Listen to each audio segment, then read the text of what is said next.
Bonjour, je m'appelle Lisandre C. Langford, pour ceux qui ne me connaissent pas.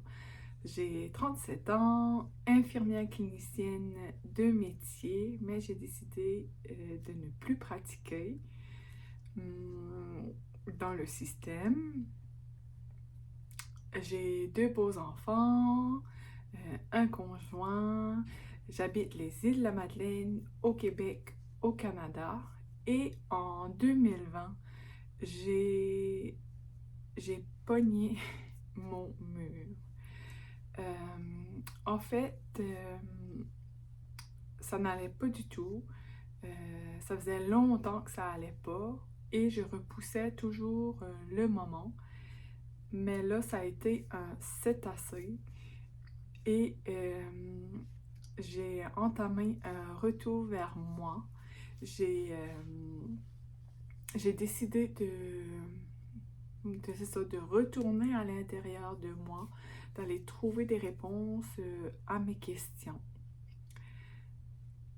Et dans cette vidéo-ci, je viens vous parler des symptômes que j'éprouvais. C'est le quatrième vidéo que je fais et je sais pas combien, j'irai jusqu'à combien, mais ce matin j'ai encore de l'inspiration, donc je viens vous parler de la rigidité mentale. C'est un des symptômes que j'avais, c'est-à-dire que ce que je pensais, j'y croyais très fort.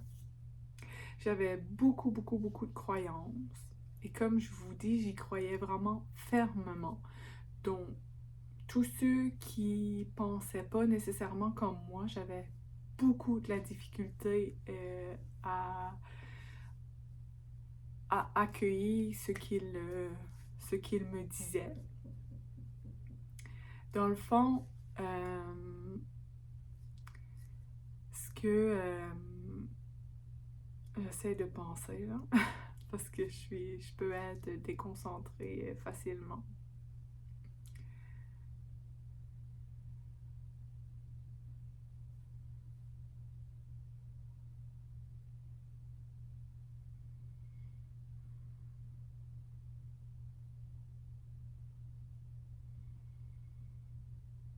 J'aurais voulu que les autres aient la même opinion que moi.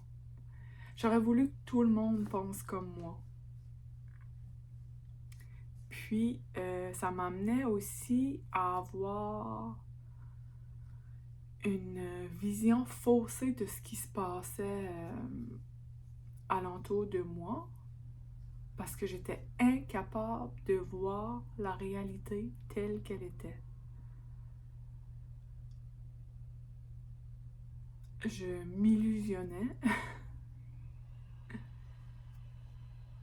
et je pouvais même aussi changer la réalité à mon avantage, parce que j'ai beaucoup d'imagination.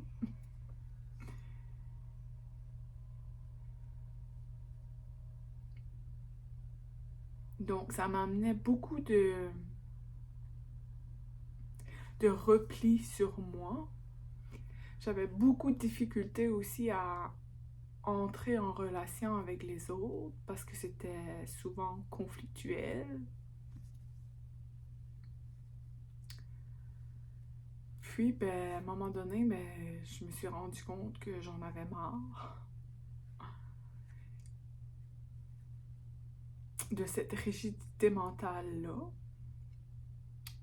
Et je me suis ouvert à une autre réalité, à d'autres réalités. Et ça m'a amené une paix à l'intérieur. Donc, si mes mots te touchent ce matin, si ça résonne ce que je dis avec vous, vous pouvez venir me parler, m'envoyer un message et ça va me faire plaisir de discuter avec vous. Je vous souhaite une très belle journée et au plaisir.